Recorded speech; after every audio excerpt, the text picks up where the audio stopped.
Voting rights advocates are expressing alarm after the Republican-led House passed a bill Wednesday that could disenfranchise millions of voters. By a vote of 218 to 213, Republicans approved the so-called Save America Act, which would require voters to show passports or birth certificates to register to vote or update their voter registration information. The bill also effectively eliminates online and mail voter registration.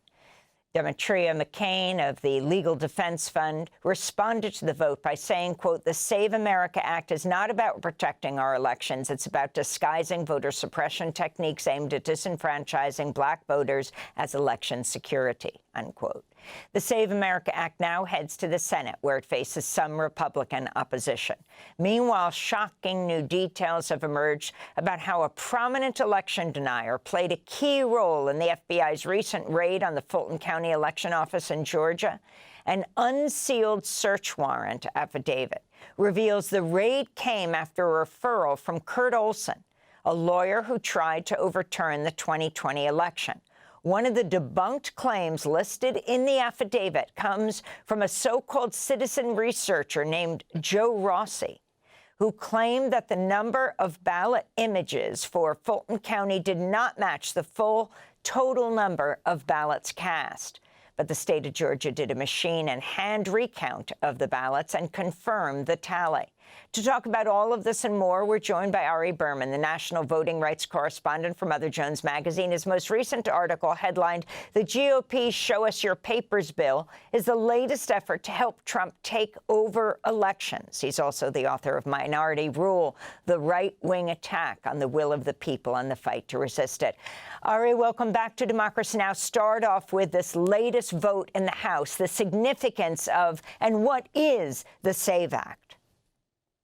Good morning, Amy and Juan. Thank you for having me back on the show. So the Save America Act is a new version of the SAVE Act, which passed the House last year and then passed the House again this week. And it would be, if passed, the worst voter suppression bill ever passed by Congress, because it has sweeping new restrictions on voting. And it comes at a time when President Trump says he wants to take over the voting process and nationalize voting. And this bill would nationalize new restrictions on voting in a few different ways.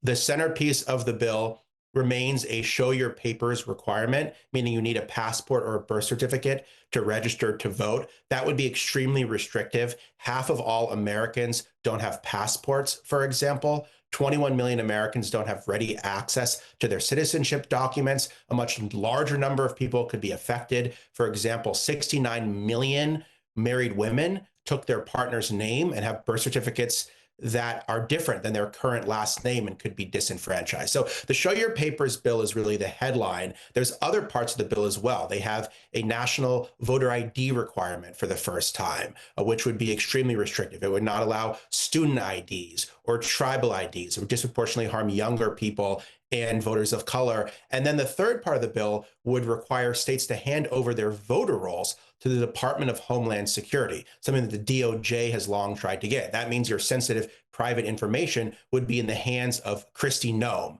and that could lead to faulty voter purges based on inaccurate citizenship data. So the bill really combines a lot of the worst things that Republicans want to do with regards to voting, and it comes at a time when Trump appears dead set to try to interfere in the midterm elections.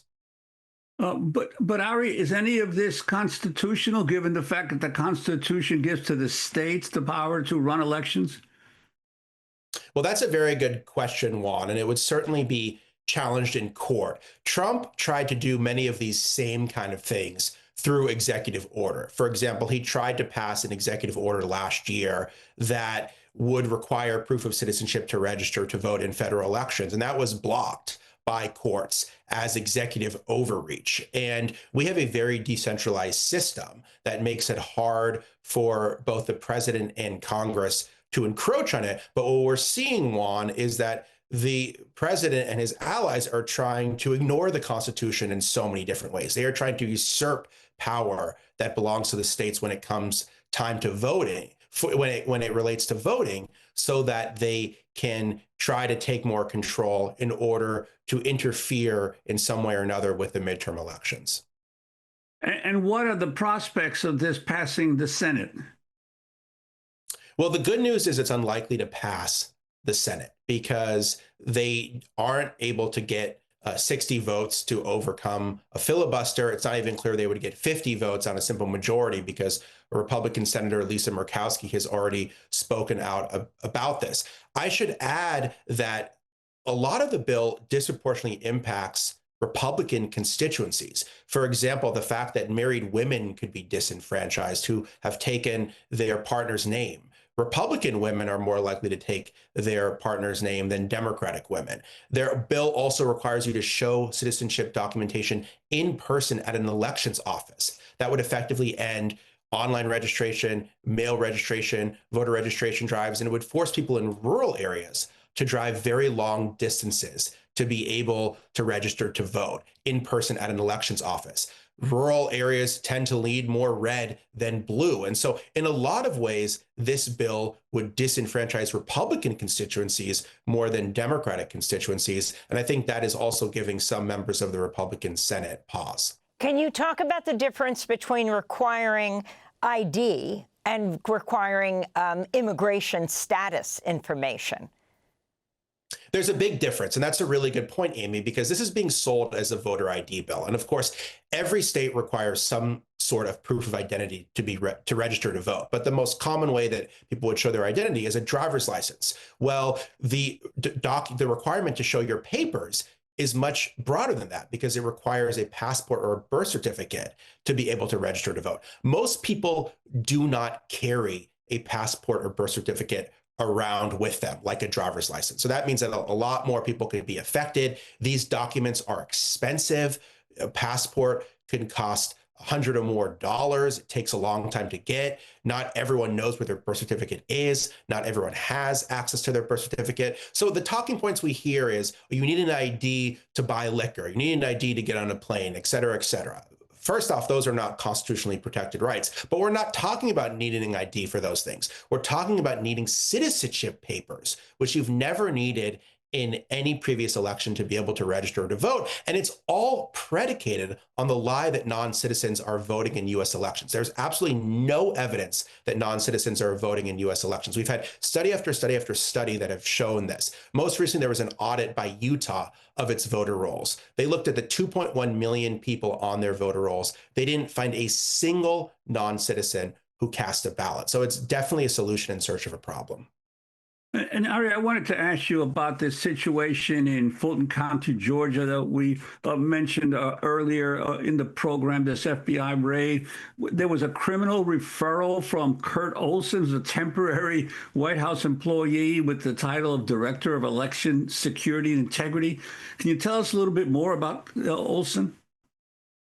Yeah, Kurt Olson is not a household name, but he was a leader of the Stop the Steal movement in 2020. He became active in Trump's orbit. He tried to persuade the Justice Department to file a lawsuit before the Supreme Court overturning the election. Texas eventually filed that. That was unsuccessful. He talked to Trump numerous times on January 6th during the insurrection. He then became part of Kari Lake, Republican gubernatorial candidate Kari Lake's campaign in 2022 in Arizona. He was sanctioned by a federal court for making false claims about the election. He has been traveling around the country making false claims about the election with the likes of Mike Flynn, Mike Lindell, Steve Bannon. So he is part of a whole crew of election deniers that have made false claims about the election, but have now been promoted to key roles in the White House. And that's what was so shocking about the Fulton County affidavit was it recycled so many lies about the 2020 election that have been thoroughly debunked in court in Georgia by investigators all across the country. And the fact that this stuff is still being used 5 years later by people at the White House to persuade the FBI and a state judge to take 700 boxes of ballots is really astonishing. I mean, we are seeing lies pushed by election deniers and the Trump administration weaponized by law enforcement in the most harmful of ways. And I believe it's all being used as a predicate to try to interfere in the midterm election. And what is the latest on what we understand why Tulsi Gabbard, the director of national intelligence, was there perhaps overseeing this operation? At least what we know is she provided the cell phone for the FBI agents who went in and took the 700 boxes to speak directly with the President of the United States. Well, that was another really big question after reading the affidavit, was why was Tulsi Gabbard there? Because the director of national intelligence is prohibited by law from participating in domestic law enforcement operations. Her only portfolio with regards to elections would be stopping foreign interference in the elections. And the affidavit didn't make any allegations of foreign interference in the 2020 election in Fulton County, let alone provide evidence of that. So the affidavit, even the quote unquote evidence that was provided, completely refuted the idea that Tulsi Gabbard should have been there. So the fact that she was there, the fact that she put President Trump on the phone with FBI agents, it just raises huge red flags about this entire operation. And the affidavit provided many more questions than answers about how this reached the level of a criminal inquiry and why the administration wants this information and what they're planning to do with these 700 boxes of ballots and voting records that they've now seized. It's a fascinating article in The Atlantic recently, headlined, MAGA thinks Maduro will prove Trump won in 2020. The article quotes MyPillow founder Mike Lindell saying, quote, I'm hoping now that Maduro will actually come clean and tell us everything about the machines and how they steal the elections, unquote. Some have speculated Trump could pardon Maduro in exchange for him stating Venezuela interfered in the 2020 election, even though no evidence of that exists. Your final comments, Ari. That's really a chilling possibility, because we already know that Tulsi Gabbard and her team were in Puerto Rico looking for Venezuelan evidence of interference in that election. They didn't find any evidence of Venezuelan interference, but it wouldn't be shocking for the Trump administration to lean on Maduro and say, come clean, admit that you interfered in the 2020 election, and I'll give you a pardon. Now, that would be a total fabrication, but we've seen how the president in so many different ways has weaponized law enforcement to meet his own political ends. And the fact is, they have concocted so many elaborate schemes about how the election was rigged. And their latest scheme seems to center around Venezuela. And they now have a lot of leverage with Venezuela because they're essentially running the country, and the former leader of Venezuela is within their custody. And so this would be a total fabrication. It would be a complete lie, but it would just be another chilling signal about how far the administration intends to go, not just to relitigate their own lies about the 2020 election, but to have a pretext to try to interfere in the next election as well. Thanks for watching Democracy Now! On YouTube. Subscribe to the channel and turn on notifications to make sure you never miss a video. And for more of our audience-supported journalism, go to democracynow.org, where you can download our news app, sign up for our newsletter, subscribe to the daily podcast, and so much more.